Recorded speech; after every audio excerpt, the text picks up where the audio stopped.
Okay, so we had a little bit of a problem with our camera as it has worked the whole day, but for less content, we will join a more intimate environment, Andrea. And without further ado, as you've been hearing us all day, I will leave to the stage for the last round table of the day. We have Sam Gaio, which you just heard, joined by Patrick Wilshire, and masters Mark Zag and Donato Giancola. Please. Hello. Hello. Hello, everyone. All right. Thank you for joining us. I really appreciate it. I think we're just going to go ahead and kind of get rolling right on in with our discussion here, since we're running a little behind. We're going to talk today with all of these fabulous and brilliant artists and people about art in gaming. And since we're talking about gaming, and we're principally talking about imaginative gaming, imaginative worlds, as opposed to like Clue, it's imaginative realism that is the genre of art that's actually being presented and that's actually being used. And there's a lot of really very specific ways and means and reasons why art is used the way it is in games and what it does in games. And so we're going to kind of start off with a look, kind of the other most common way maybe that you might see, say, Donato's work or Mark's work, would be on a book cover.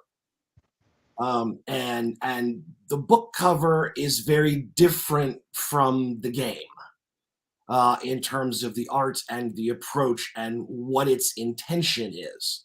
A book cover is principally designed as advertising. It is to get the person involved and to get them to say, hey, I want to buy this. I want to read this. This is drawing me in. Whereas with gaming art, a large amount of gaming art, anything that's not a cover, basically, or box art, you don't see until after you've bought the product already. And so it obviously must have a very different purpose. And so artists, I think, anyway, you guys will correct me, tend to approach those things very differently. Is that true? Well, I will back up what you're saying, that the idea of covers is indeed advertising. They are structured, or at least I've always thought about them and think about them as, you have a millisecond to get someone's attention with a book cover. They're shopping in a large store. Now they're browsing online, multiple hundreds of possibilities, and your image needs to both communicate a very quick assessment of what could be inside the book and yet also be visually exciting enough to hold their attention just enough so that they maybe read the title, read the author's name, maybe pick up that physical book if they're in a store, flip it over, take a look at it. And that's the initial, marketing aspect of what book covers do. Not what gaming really is always about. So I'll pass it on to my fellow artists. What are your comments? Yeah, I'll jump in.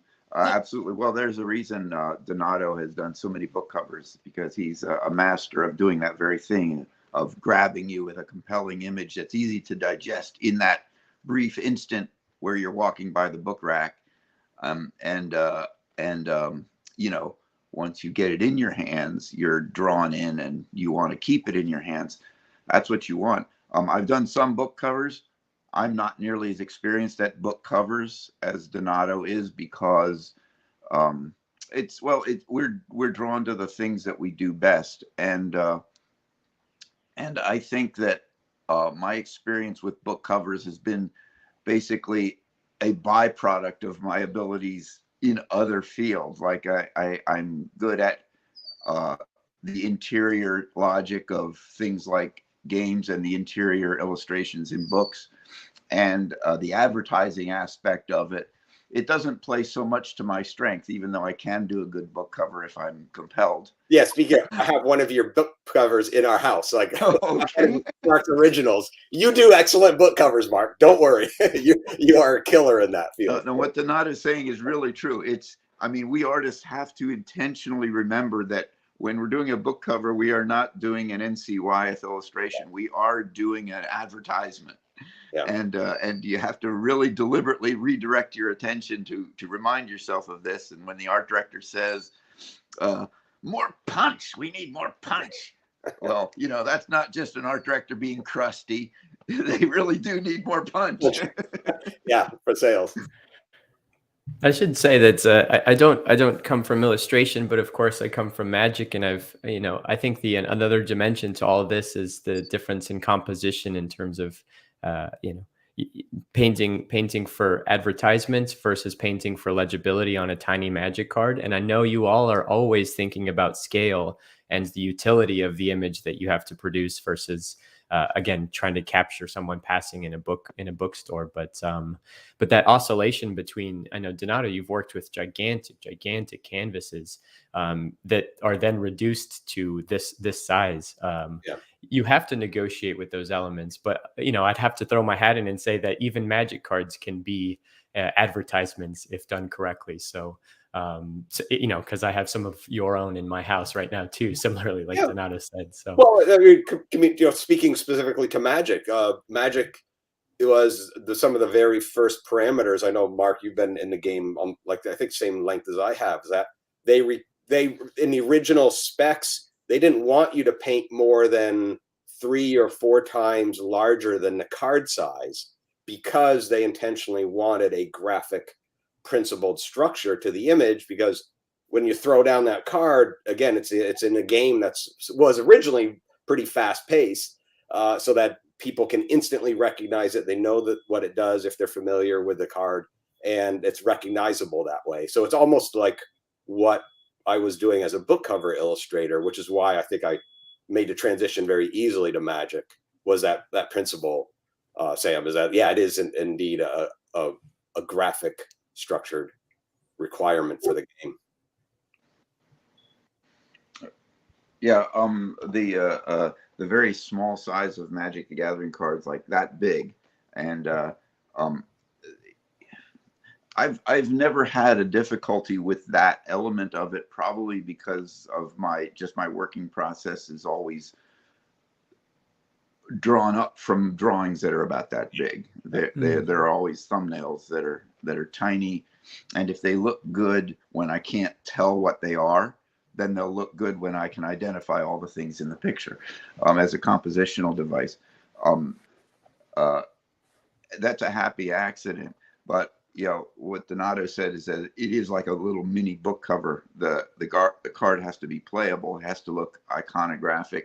You just sort of instantly know what it is. And when they give you the artist directions back when you first start working for WotC, one of it says, don't linger over details.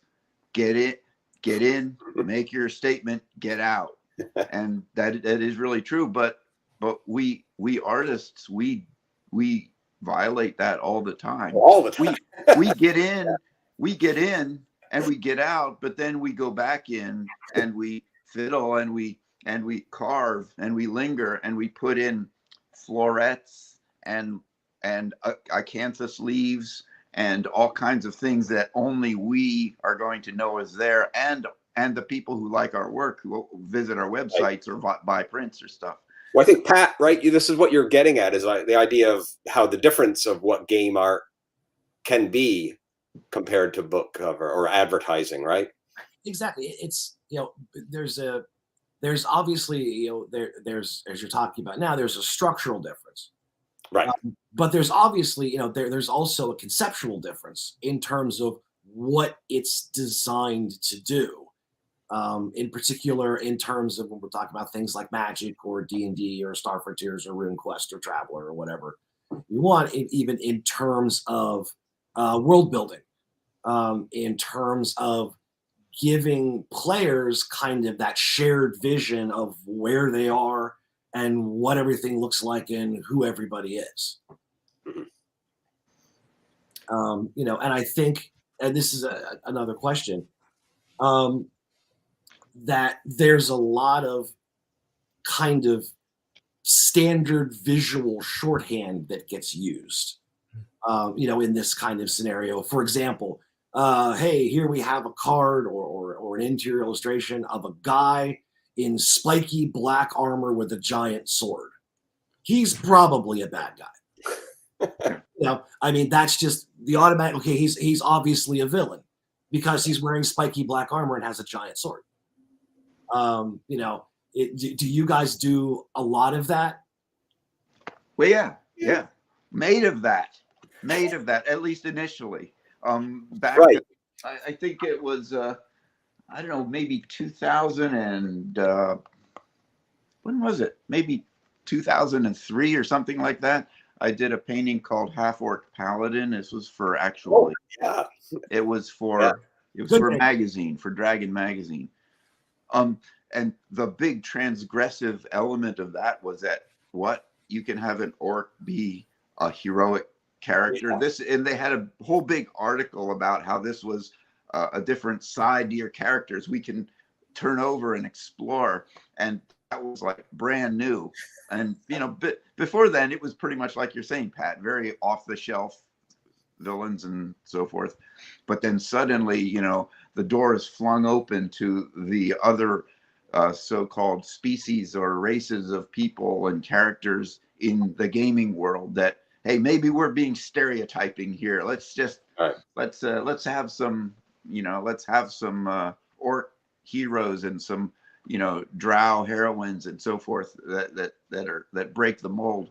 Of course, since then, that's only, you know, fractally expanded hugely. Now we have characters that are, I mean, we're basically in complex character land now. Everybody has a backstory, everybody has extenuating circumstances, and the atmosphere is just, you know, just many times richer than it used to be. I'm saying this from the outside, the art world, because I don't play any games. I don't play D&D, I don't play Magic, so I don't know what it's like in the inside of the game.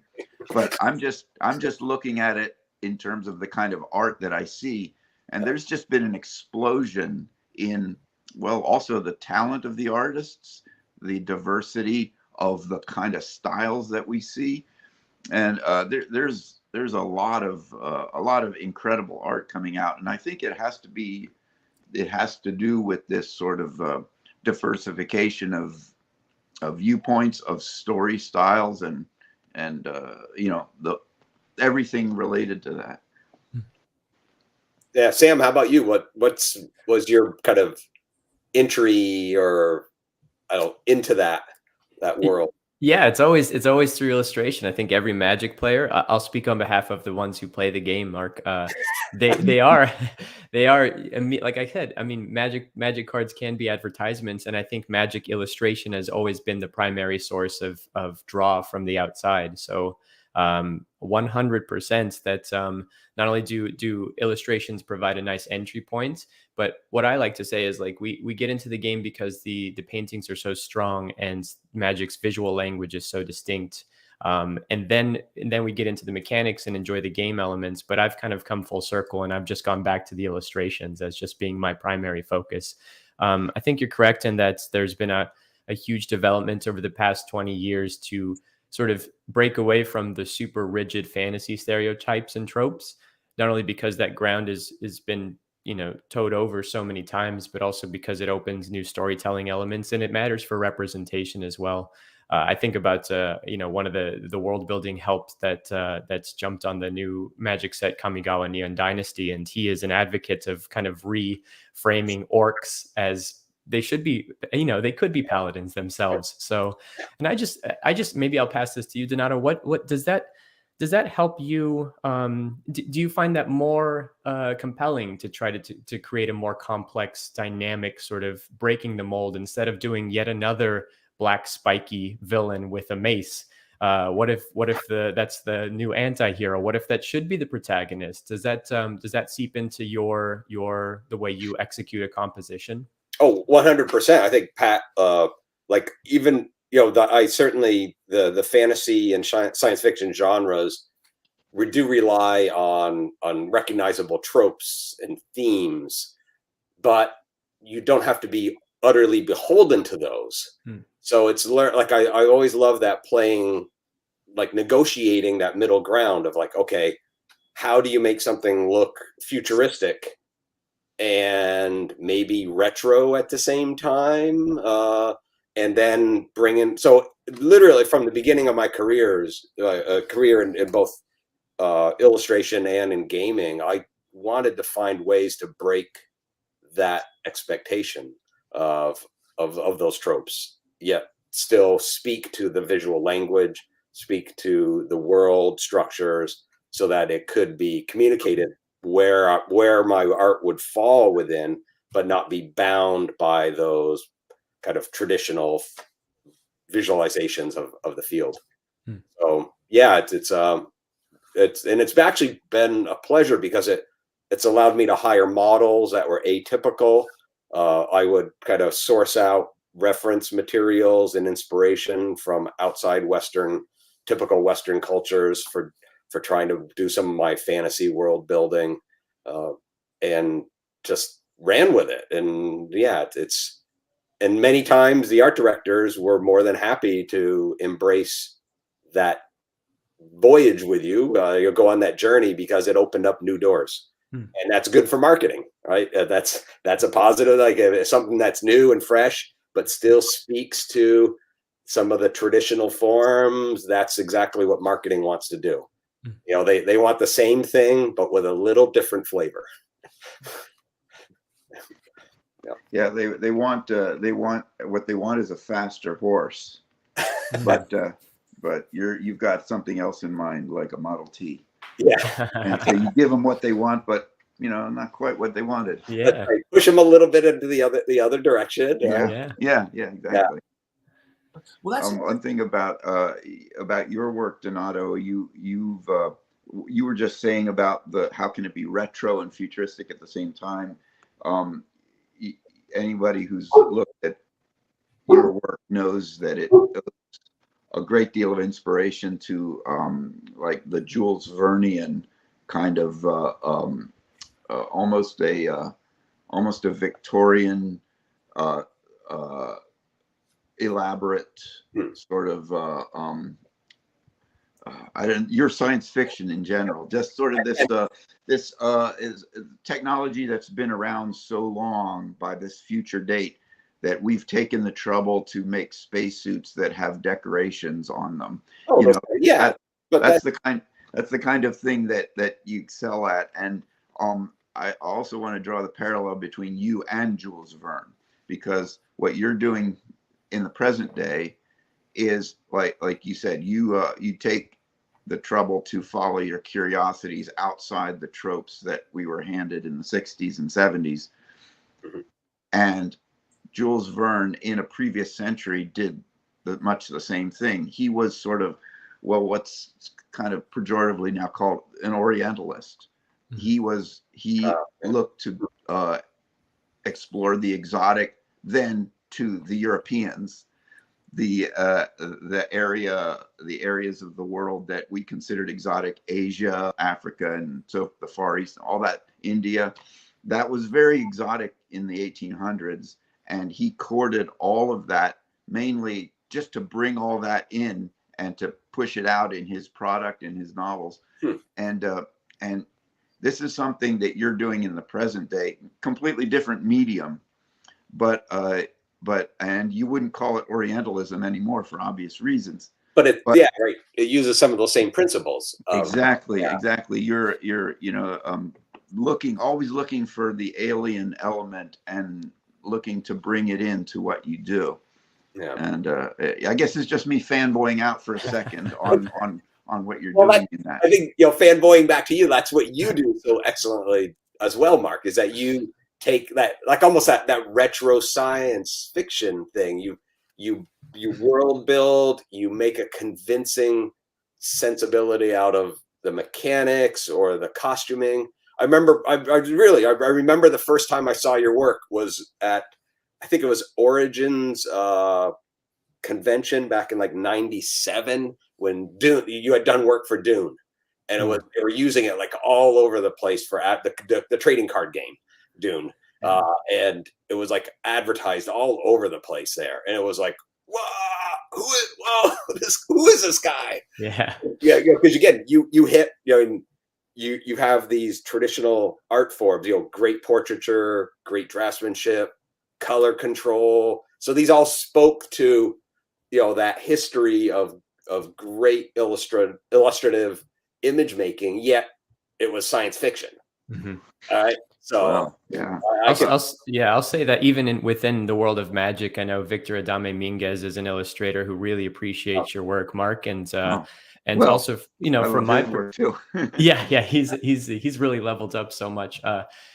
Also, from my perspective, the legibility elements of the game cards have always been your rendering is so clean and clear, but not reductive to just the figure work. There is an element of established lived-in sensibilities in everything you paint around, let's say, a pair of Avon birds or whatever have you.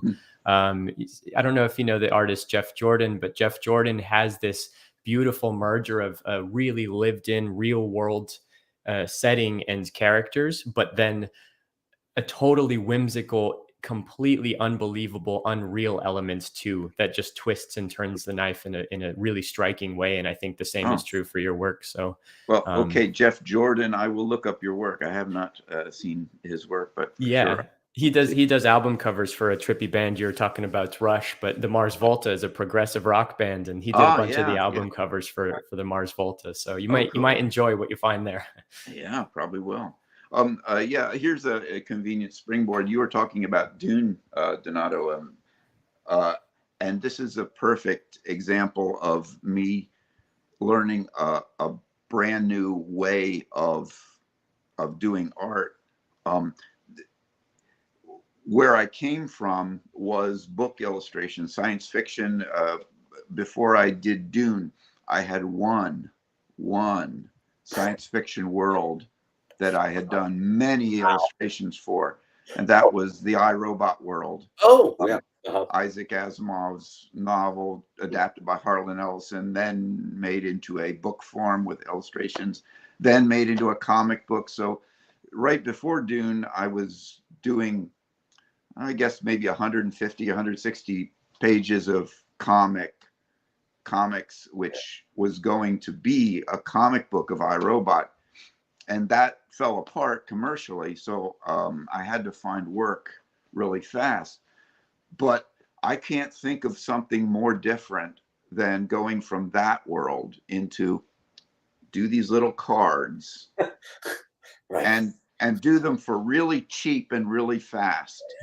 And, somehow try to bring all the things you loved into why you're in this business to begin with, somehow bring that in, And so I cut a lot of corners. I did everything so that I could do it really fast. And it's become elements of the style. The black silhouettes that I use all over the place in Dune was simply to cut time. It was just so that I didn't have to. Yeah, right. Exactly. Just don't reveal too many of your secrets. We cherish those little shortcuts. So don't tell me you were saving time. I was totally saving time. It was not a good paycheck, but what were the $150 a card, something like that? Yeah. Well, For me, it was 100. A big round 100. It'll break your heart to hear that those cards are now worth that much by themselves, the individual card, The cards. Oh wow, that's good. Well, I'm happy for them. I mean, the secondary market, I bless all those speculators making their money. They're good for me in the end. Sure. But I think even though as bad as that pay was, right? I mean, I remember I did actually two Dune cards. One, I think I painted in like 2 hours because $100 an hour. And then the other, I spent, I think, almost 3 days on a beautiful portrait because I just loved it. Right. And that speaks to like what, bringing this back to like game art is like, you're probably a fan of the genre, Mark, right? Whether it's not really being a gamer, but maybe literature, like we're just talking about Rush and the music, that being a fan drives your passion to hopefully, when you can, invest your labor and love and world building into those imageries for game products, which is a little different than what I do with book covers. Because even though if I like a book cover, I'm sometimes not as connected to it as a passion player, as someone who's lived through sometimes the material and being able to like spit that out into an art form. Yeah, I want to ask you a question, Donato. You've dealt with a lot of art directors in the course of it, and naturally you have to have a productive relationship with them, and you have to respect all the things that they want you to do. Is it ever the case that in the course of art direction that you begin to emotionally disengage because your sensibilities are being art directed away from? Yes. Let's see how to put, like, sometimes you're emotionally disconnected because as soon as you start reading that book or reading the treaty of what you're supposed to render, and you're like, oh no, what did I sign up for? Right. But as a professional, I've luckily have learned how to manage that appropriately, like how to, if I feel disengaged from the content, this is back years ago before when I would take on those kinds of jobs, that I would learn how to turn on in a way that gamer passion, that internal artist, and find the little nook and cranny inside the content that I was being presented for a book cover, and throw myself into that, like leverage my sensibility into that world in order to present, again, to reinvigorate my enthusiasm for the project so that they get a good product. You find that forgetfulness is often your friend, like selective forgetfulness. Mm-hmm. Well, it's actually I don't think you have to even be forgetfulness for the content of the book that you're like kind of immerse yourself in a world whereby you almost rewrite the material in order to fit the cover you can do, just in your head. I've actually done that once, and actually it's one of my best covers. I made it's a woman saying goodbye to her friend on the beach with dead mermen around it. It's actually one of my most awarded paintings. It's like shared internationally all over the place. And that was a scene that's not in the book. Wonderful. False advertising then. Yeah. Well, the art directors don't give a damn about that. Yeah. They don't care whether the scene is in the book. But it's the characters. Yeah. It's the emotional integrity of the characters. Yeah. But it's not quite the exact scene. Mm-hmm. So it's a manipulation of the moment. Mm-hmm. And for me, that was important to convey the integrity of the characters. So some people confuse the idea of illustration as intended to be like a literal interpretation, yeah, right, of every moment that the writer is producing, or even in game art. Like I've actually I just mentioned this to some other people, like, magic art is not always a photographic moment. It's not supposed to be. Yeah. Sometimes magic art is symbolic. It's broader. It's more interpretive. And that's actually, for me, that's the fun part, is that being able to move the goalposts of my client so I get the kick where I want to. Yeah. Right. Sometimes you can move the goalposts of the client, for sure. That's a big part of it. It is, right? And that's nice. And that's, I think, as we're mature artists, that's something that we become aware of, is that those goalposts can be maneuvered. Mm. Whereas young artists don't think that. They're trying to hit that target. And sometimes the art director goes, yeah, that wasn't the target I really wanted you to hit. And they're going, well, the posts were there. Yeah. Like, well, yeah, I know, but we didn't really mean that. Yeah. Right. Is there, along those lines, is there a big difference from game to game and company to company in your ability to move those goalposts? Thinking of things like Warcraft or Hearthstone, is really, really stylistically kind of dialed in. Right. Yeah. As opposed to, say, D&D, which has a lot more flexibility, it seems, in terms of how things look within a general sort of range. So does it matter, or can you kind of maneuver no matter where you are? It hugely matters.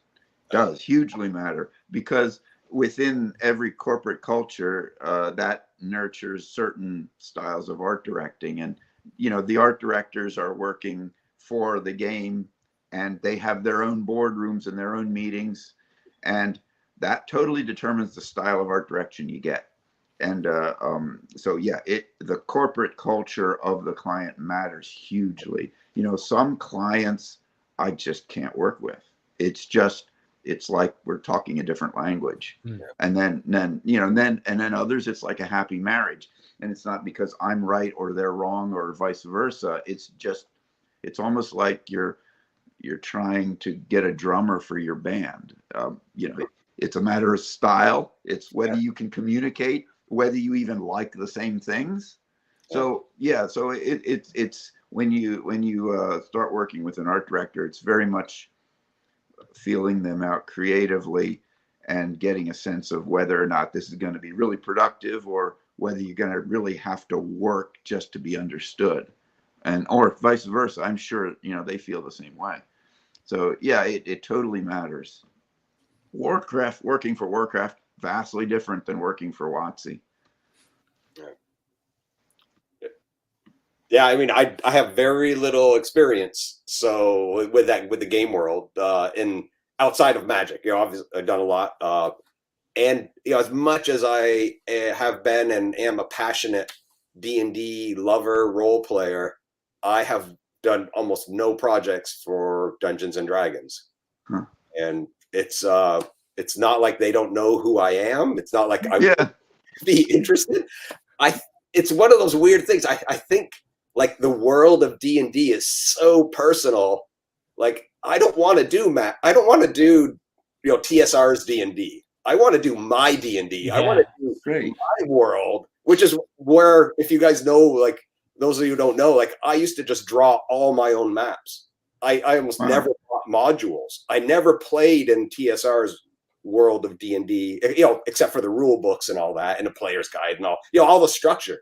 But the actual world construction was always my own. And so that, I think that just stayed with me professionally. I had working for book companies and authors, I'm always playing in their world. And so when I wanted to have fun, gaming and all that, I didn't want to have to play in someone else's world. And so I almost intentionally did not pursue Dungeons and Dragons as a professional client, because I guess I wanted to keep a safe zone for myself for the art. So when I do create a painting around Dungeons and Dragons or Tolkien as an example, I can throw my pure passion and love into those worlds without any management, artistic management, marketing management, whatever you want to call it. Right. And as a result, your Tolkien doesn't look like anyone else's Tolkien. No, it doesn't. It really doesn't. You're right.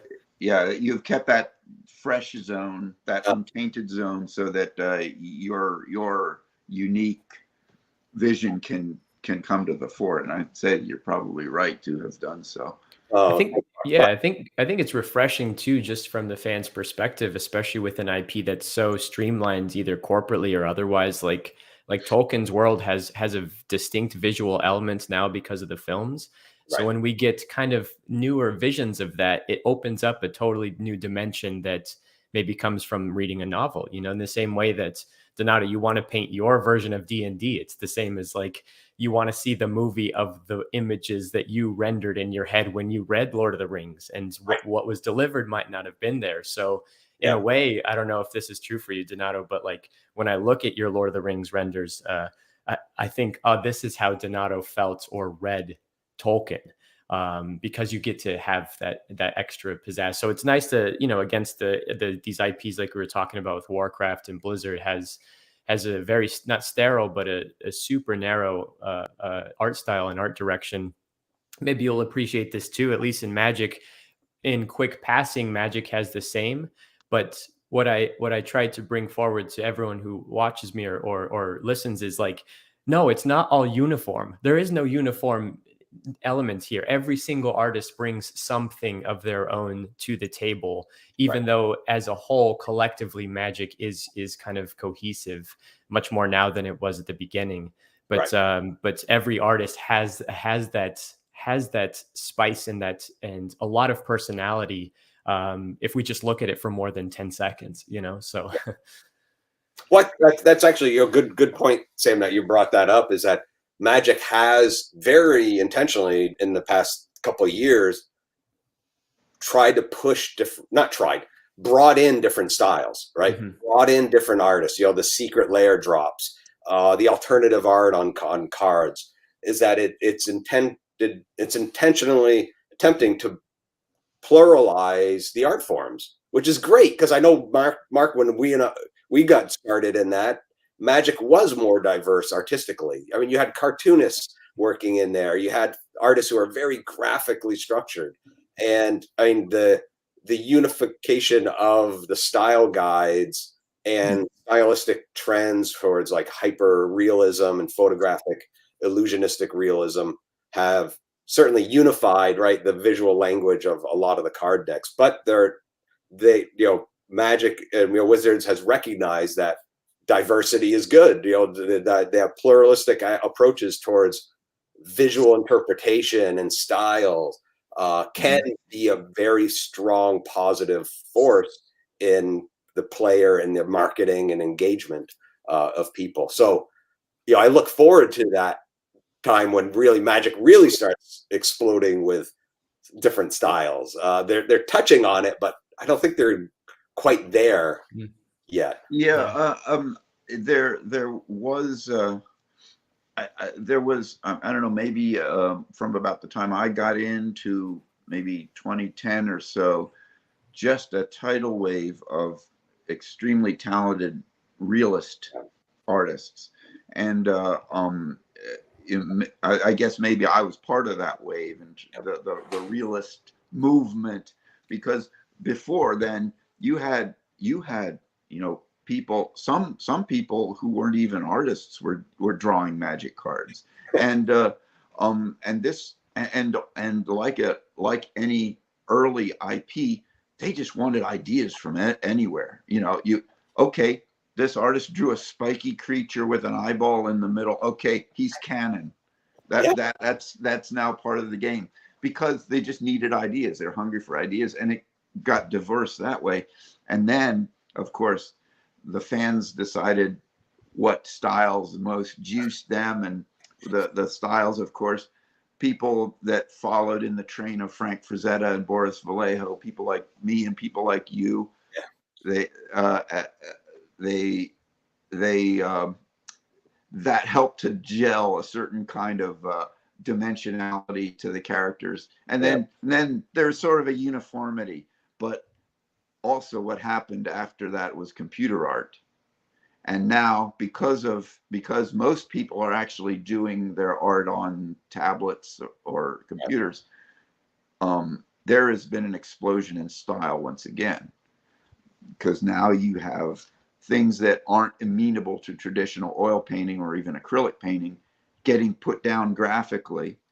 And and like any young medium, the results vary, but there are some masterful things being done with computer graphics now. And I don't just mean CGI quality, photo rendering, which is kind of the less interesting part of it, but stuff that's graphical, that Yeah. you will do on a tablet with a flat field of color and a line that you wouldn't have occurred to you to do if you had, say, a canvas with oil paint on it. Right. And so the computer art has invited lots of people into the field that may have felt it too much of a hurdle otherwise. And it's much like the music industry where, you know, in order to even get an album, you needed to have a studio and a giant mixing desk and engineers and so forth. Now you just need a laptop, you know, and you can, you know, sample your way to musical heaven. And that invites all kinds of people into the field that may have ideas that just wouldn't have shown up otherwise. And that's the same thing that's happening to art, and the digital medium is allowing that to happen. So yeah, I think that, and WotC's been pretty good about keeping the doors open and actually courting more diversity. And I think it's a good thing. My attitude towards the embrace of new styles and new kinds of artists is like if you remember the movie Tommy by the Who's movie Tommy, where Tommy becomes this messiah and everybody follows him, and everybody wants to get into the house so they can touch him. And there's too many people, and his disciples are saying, Tommy, there's just too many at the door. There's too many people. And Tommy says, get a bigger house. We just need a bigger house. That's all. I agree with you. I think you know, to go back to the music analogy, it's similar to when the pianoforte was like, we could plug it into a synthesizer for the first time. You know, in the first few years, they were just trying to recreate the sound of a piano, a grand piano in a hall. You know, and Moog came along and said, what if we made it sound like a starship, you know, or whatever have you. So like, I think you're right in that the digital medium should always be embraced, even if the digital medium is just trying to get that 1% we couldn't achieve with oils, which is this hyper photorealistic render. And we finally achieved that, but that's not, like I said, I agree with you. It's not the interesting one. It's the artist that for the first time has the equivalent of a synthesizer, and it says, I finally have a voice with this, and I can achieve something that I could never achieve with oil paints and a canvas. And it's usually those styles and voices that stand out in an extremely surprising way, and mark a new rotation of that artistic, you know, wheel. So yeah. Does anybody know an artist named Otto Schmidt? Mm-hmm. Yeah. Well, look him up. It sounds Otto, the German spelling, Schmidt. Yeah. If he had to do that in oils or acrylics, he wouldn't exist. You know, that's basically what I'm talking about. Yeah. Yeah, it's interesting coming from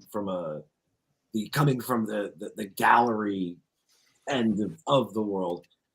Magic has been really interesting over the last 6 or 8 years, because there was, as you've talked about, Mark, there was kind of this big influx of digital work coming in as digital became a thing.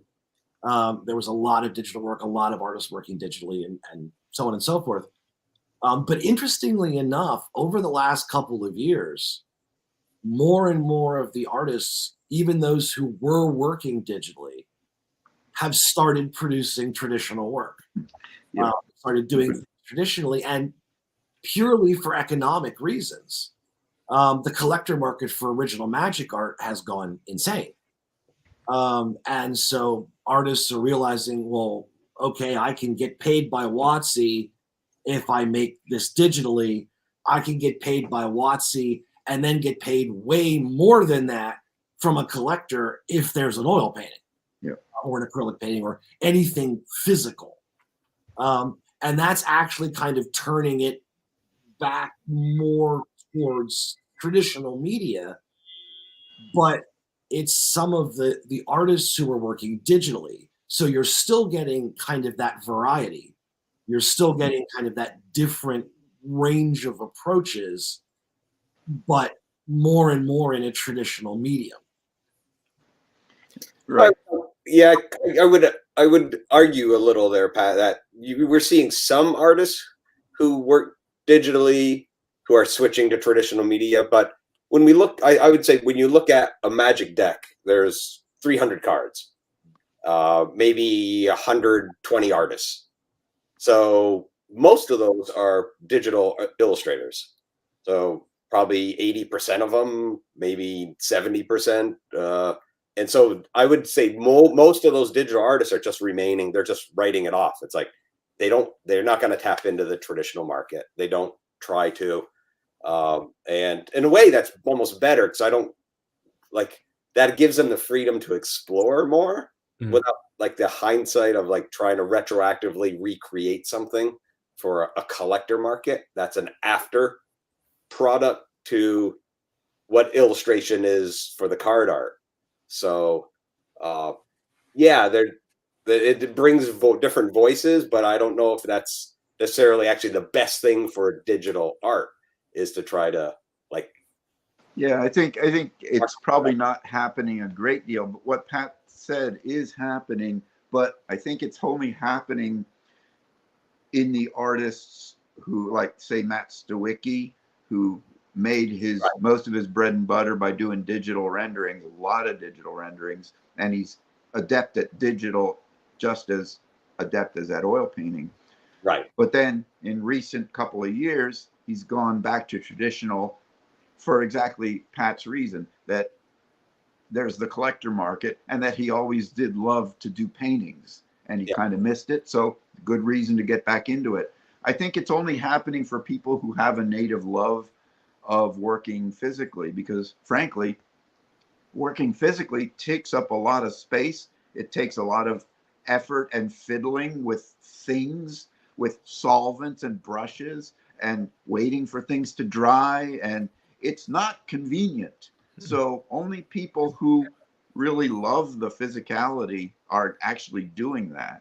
And that's fine, because that's me. I do all my work physical, and I'll always be doing it physical, because it's just I don't know why I love it. It's just the way it is. I love that aspect of it.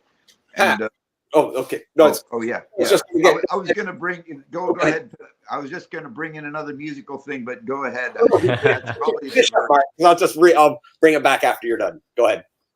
Oh no. Well, there's also this same digital analog thing happening in music too, because like in the 90s and there was an explosion in digital effects, digital amplifiers, digital simulations, and everybody, obvious reasons, you don't have a gigantic 2-amp to lug around, and for guitarists, you just have a little device, you plug in, it sounds the same on tape.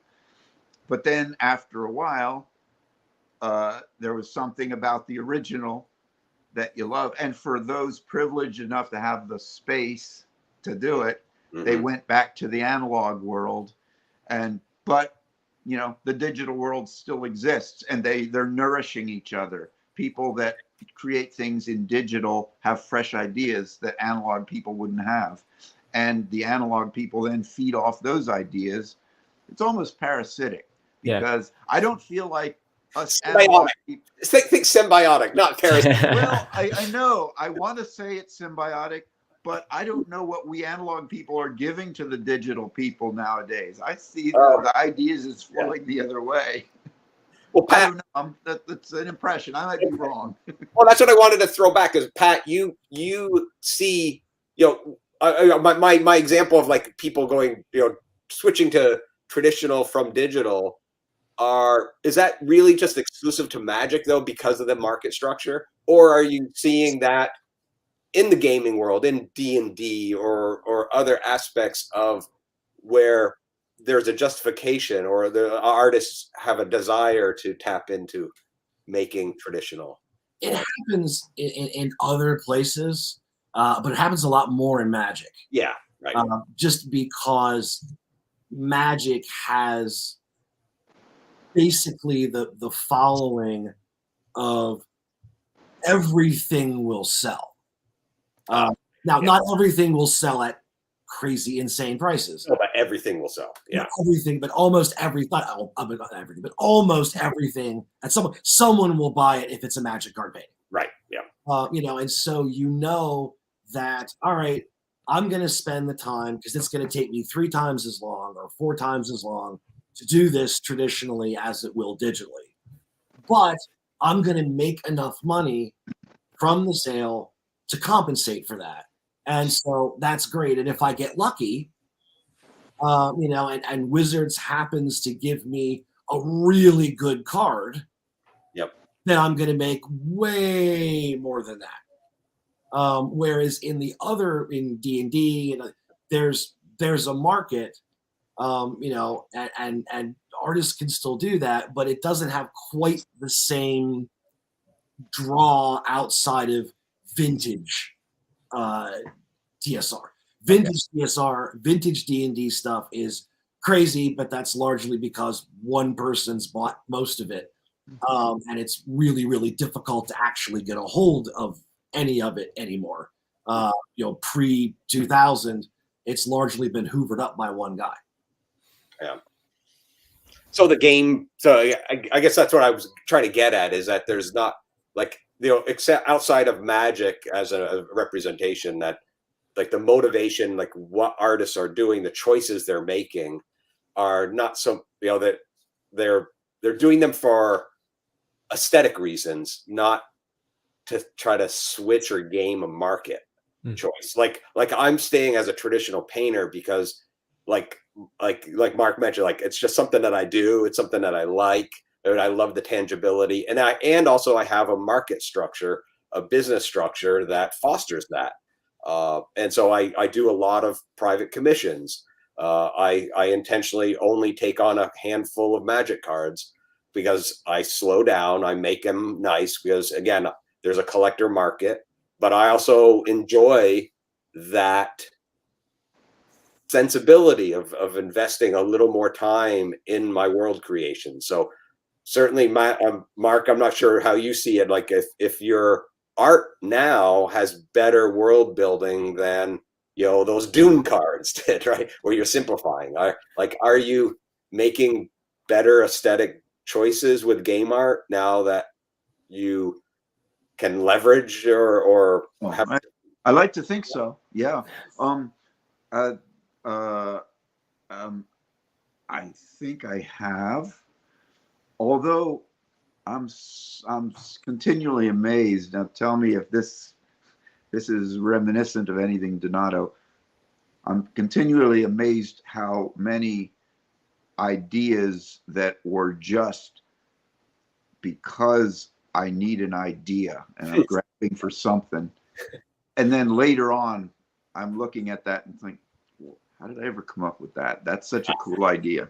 Because sometimes the ideas that you intentionally labor over and given a lot of time over, they don't necessarily turn out good just because of that.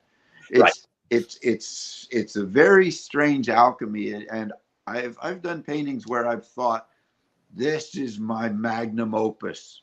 This will be the greatest painting I have ever done. And of course it's not. Not because I didn't spend the time, but because the alchemy wasn't there. And the mix of ideas and whatever, it didn't come to fruition. And then something that's kind of a dumb thing can suddenly become your favorite thing. So yeah, that happens. And it is it for the gambler in us, if anyone's into gambling, it is kind of like a roll of the dice every time. And you may think that you're good at it, and you may have crunched the odds, and you may even make money at it. But there's that chance element every time you come into a new commission. Is this going to be a creative also ran, or is this going to be a triumph? In some ways, you don't know. And that's, I don't know, that's exciting to me. It's exciting, even though it's not totally predictable. It's kind of exciting that it turns out that way. I'm just happy that there's enough collectors that doesn't ruin me financially. The unpredictability aspect of it. Mark, it's a good question, Mark. I want to, in terms of that, is it the magnum opus? Is it a great success, or is it, when you think about that, how much of that is based on your assessment of the painting, and how much of that is based on the reception that the painting gets from its intended audience? Mine.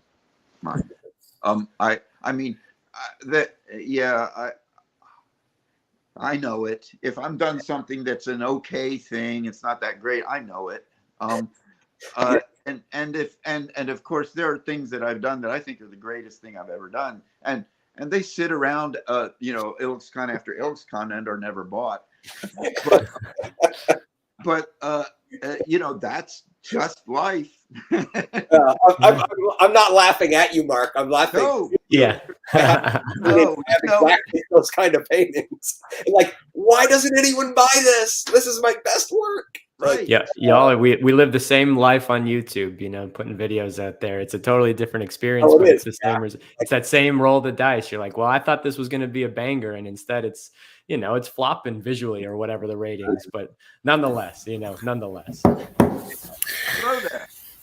Okay, guys. Thank you so much. Sorry again for the. Sorry. Sorry again for the.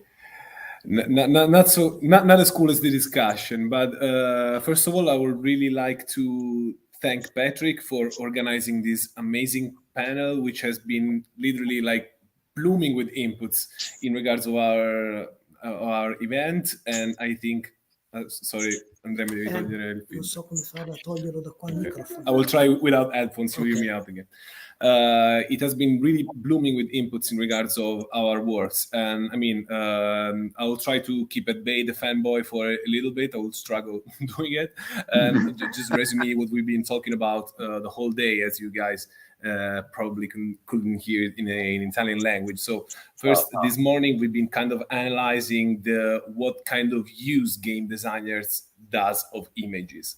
And this afternoon, through Sam and Bruce Whitehill and you guys, we've been kind of exploring what happens with an artist when he's kind of forced into working with gaming, which somehow, I mean, emerges not a practice that you guys all share within your kind of hobby and stuff you do. I remember some interviews from Donato quoting already that he was like D&D was his thing early back in the day, whereas people like Mark don't really care about gaming, and this is super interesting to me.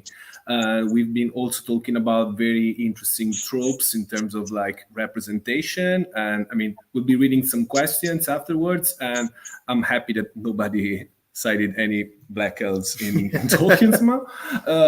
We've been talking about curating as well, and the objectification of style was so interesting to me, as is really like a central aspects of, I think, what an art historian gaze should look at when we are discussing imaginative realism in the context of games. It's really interesting, and I totally agree that WotC with MTG is doing great stuff in order to open up the perimeter for like new styles and expressions. I think is really interesting.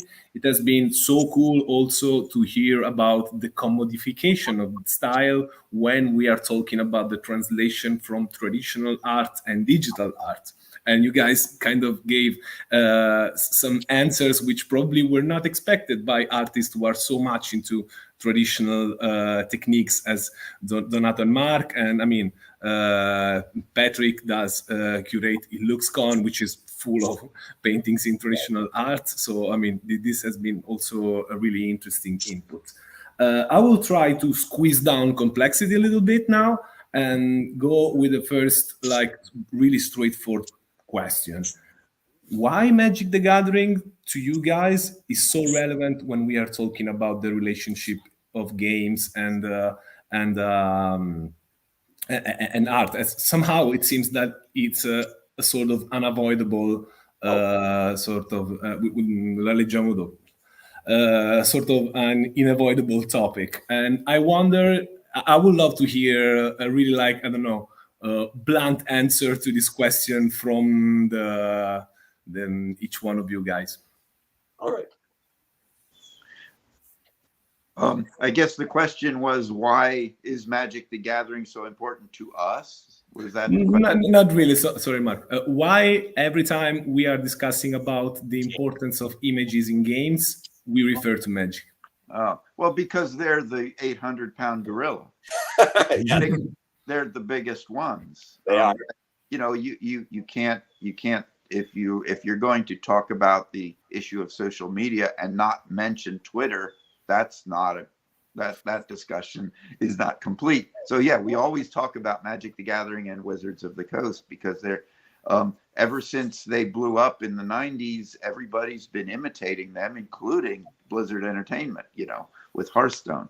So they've got they're the pioneers, and they're basically the Henry Ford of this certain portion of the games. And certainly, reinforcing that is that what's Magic translated into now? 16 languages. So I mean, the reach. I mean, the sheer amount of people that Magic reaches far exceeds any other game.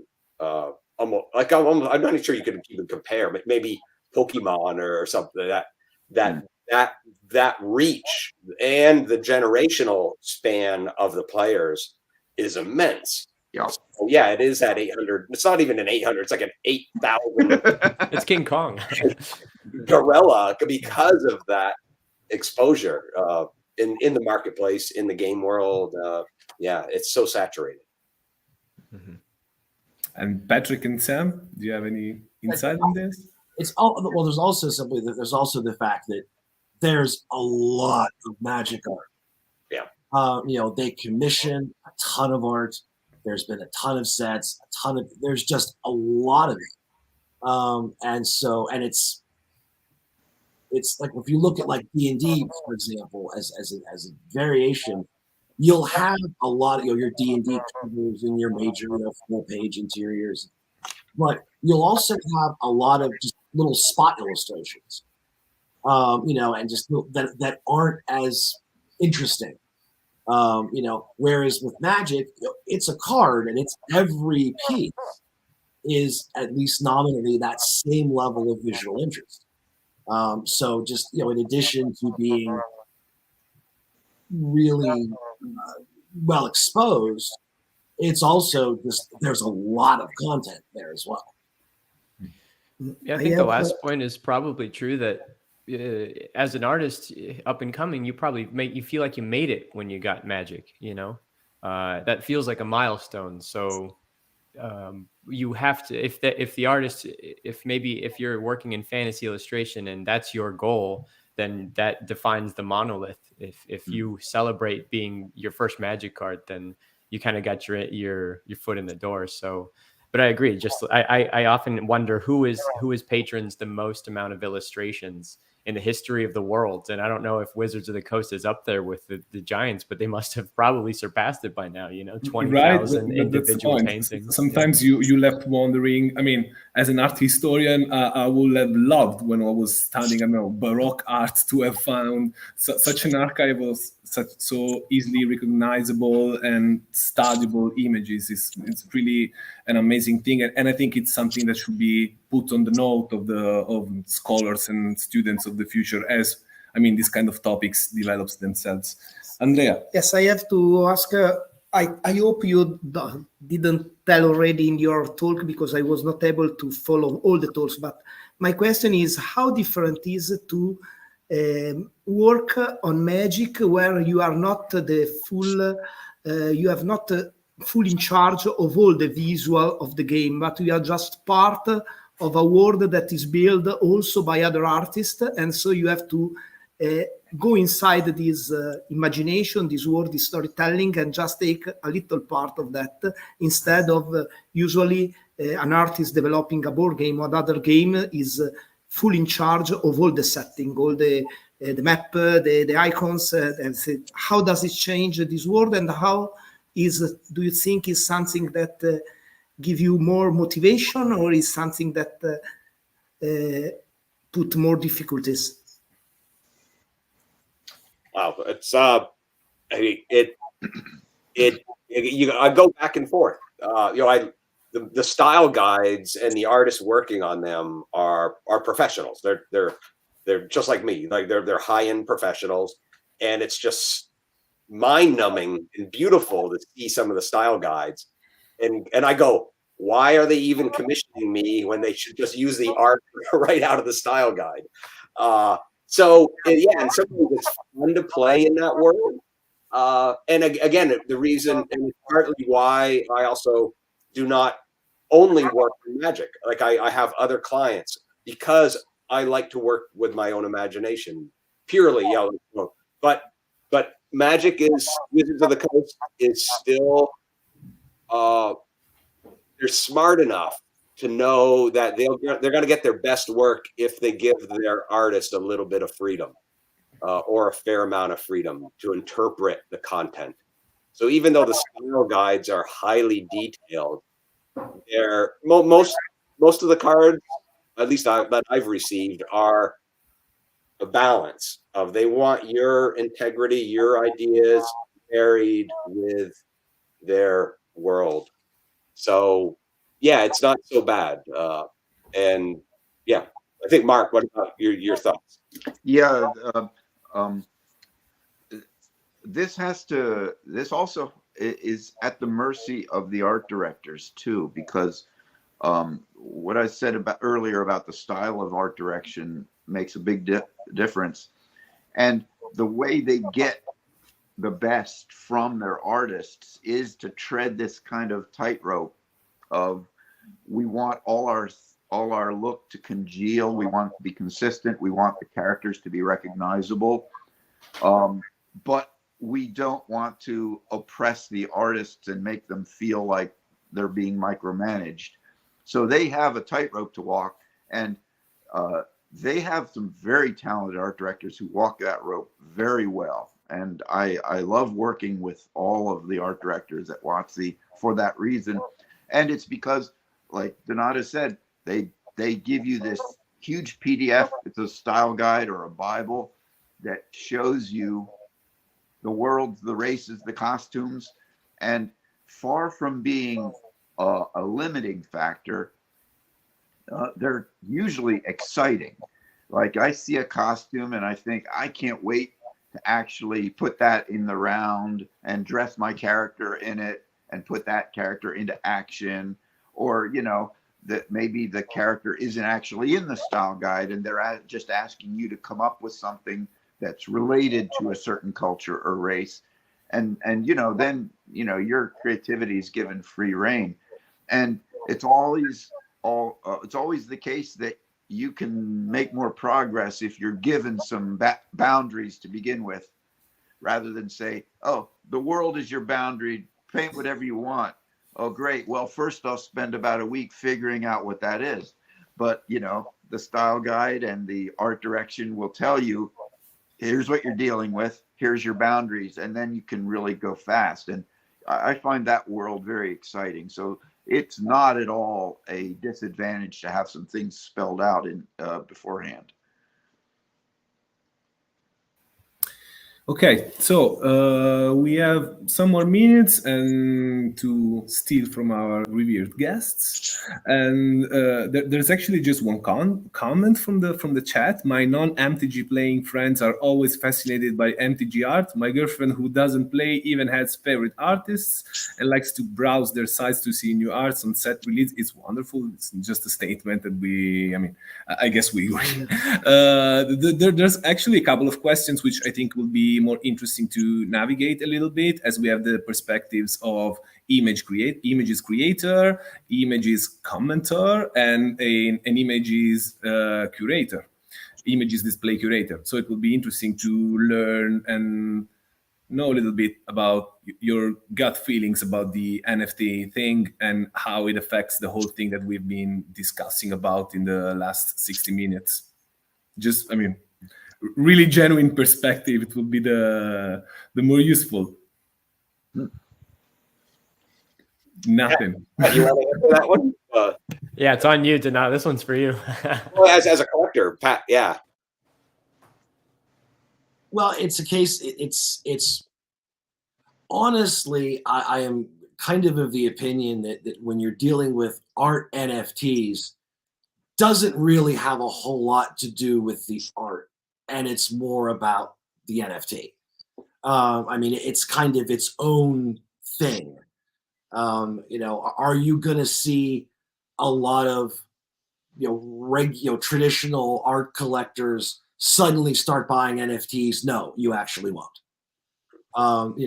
Are you going to see a younger generation that never bought anything traditional, maybe don't have a lot of space, aren't living in a 4,000 square foot house, but are living in an apartment somewhere, and where, okay, I can have a nice big display and I don't need a lot of space, and maybe, but I really think it's kind of a completely different thing.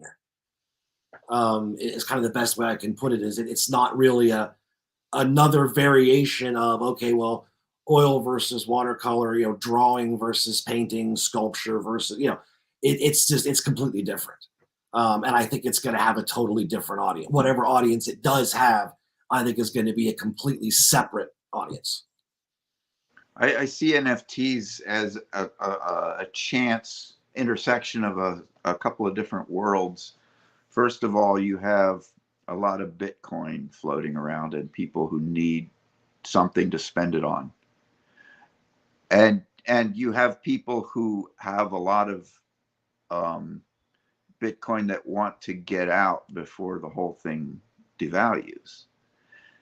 And you have artists who work purely in digital and don't have a physical collection of artwork to sell. And you have people who live in small apartments who want to participate in all this, in the collection market. So you have all those worlds intersecting in that Venn diagram where they come together.